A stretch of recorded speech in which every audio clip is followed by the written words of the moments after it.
Assalamualaikum warahmatullahi wabarakatuh. Baiklah Bapak Ibu, kali ini kita akan membahas tips dan trik menjawab soal manajerial, sosiokultural, dan wawancara untuk menghadapi tes P3K tahap kedua tahun 2025.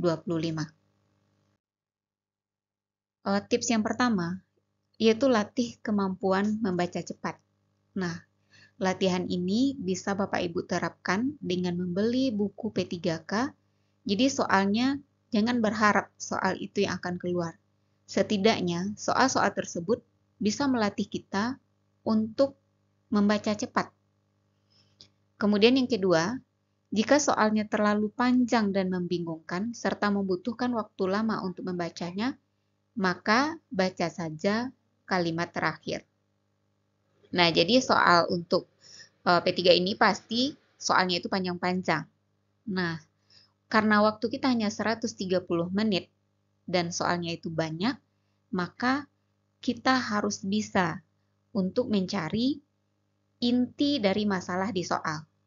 Kalau dapat baca kalimat terakhirnya. Atau kalau tidak ketemu, yaitu gunakan kemampuan tadi, membaca cepat, kemudian temukan inti masalah di soal. Trik yang keempat, pilih jawaban yang berupa tindakan nyata atau ada actionnya dan itu harus bersifat positif. Jangan jawab yang pilihan jawabannya negatif. Jadi Bapak Ibu, pilihan jawabannya itu harus berupa tindakan. Jangan berupa pendapat, perasaan, pernyataan, atau angan-angan. Yang keenam, hindari pilihan jawaban dengan kata jika. Contoh, saya akan mengikuti perintah atasan jika. Nah, hindari pilihan jawaban yang memakai kata jika. Kemudian, bersikap objektif, jangan subjektif. Selanjutnya, jika ada pilihan antara pekerjaan dan kepentingan pribadi, utamakan pekerjaan. Nah, di sini kita benar-benar dituntut menjadi seorang ASN yang sangat profesional. Apapun kepentingan pribadinya itu, kalau masih ada pekerjaan, maka utamakan pekerjaan. Selanjutnya, jangan menolak tugas dari atasan. Bisa jadi nanti kita dihadapkan dengan soal tugas tersebut masih baru, kita tidak punya pengetahuan, pengalaman tentang mengerjakannya.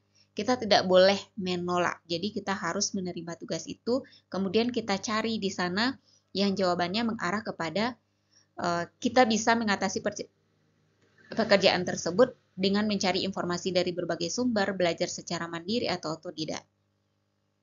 Kemudian jika dihadapkan dengan tugas yang sudah jelas pembagiannya, pentingkan dulu tugas kita sendiri, baru bantu orang lain. Nah, ini sering kita berhadapan dengan soal, kita masih punya pekerjaan, kemudian ada teman yang butuh bantuan, yang harus kita kerjakan terlebih dahulu itu adalah utamakan tugas kita dulu. Kalau sudah selesai tugas kita, baru kita boleh membantu teman kita. Selanjutnya, ikuti semua aturan yang berlaku di tempat kerja. Atau kalau untuk sosiokultural, ikuti adat istiadat di mana kita ditempatkan.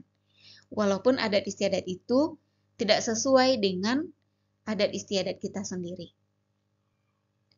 Pahami posisi kita di soal. Apakah kita sebagai atasan, bawahan, anggota tim, atau ketua tim. Karena di soal itu akan ada bunyinya seperti ini.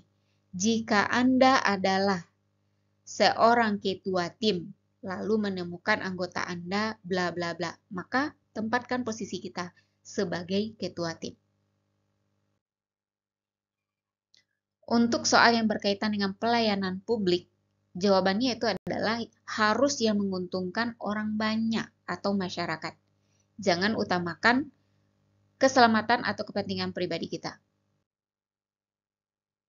Untuk soal yang berkaitan dengan kemampuan beradaptasi, pilih jawaban yang paling adaptif dan mau mencoba hal baru.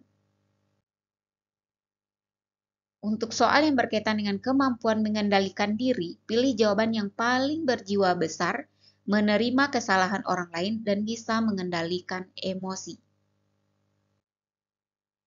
Untuk soal yang berkaitan dengan kreativitas dan inovasi, pilih jawaban yang paling kreatif dan out of the box, artinya itu adalah di luar box yang belum terfikirkan oleh orang, namun harus tetap sesuai dengan konteks soal. Jika tidak ada satupun opsi pilihan yang menurut Anda tepat, artinya semuanya itu tidak ada yang tepat. Pilihlah jawaban yang paling tidak itu tidak menimbulkan masalah baru. Nah, pilih yang itu. Lalu tempatkan diri seperti kita ini malaikat yang selalu bertindak positif. Apapun perlakuan orang, kalau misalnya itu negatif, menguji-uji kesabaran, yaitu tetap perlakukan orang lain secara baik, yaitu kita bertindak positif. Kemudian yang harus kita pahami, tes yang akan kita lakukan ini bukan tes kejujuran, bukan apa yang kita lakukan sehari-hari, tetapi posisikan diri kita itu sebagai ASN yang ideal. ASN yang ideal itu adalah ASN yang berakhlak. Yang pertama yaitu berorientasi pelayanan, akuntabel, kompeten, harmonis, kolaboratif, adaptif, dan loyal. Selanjutnya, kerjakan dulu soal nomor 91 sampai 135 yaitu mansowan. Setelah itu baru yang teknisnya 1 sampai 90.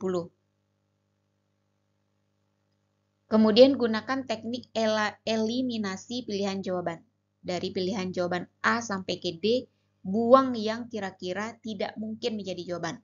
Lalu sisakan jawaban yang paling meragukan. Demikianlah Bapak Ibu beberapa tips yang bisa Bapak Ibu terapkan untuk menjawab soal nantinya. Semoga bermanfaat. Saya sudahi dengan Assalamualaikum warahmatullahi wabarakatuh.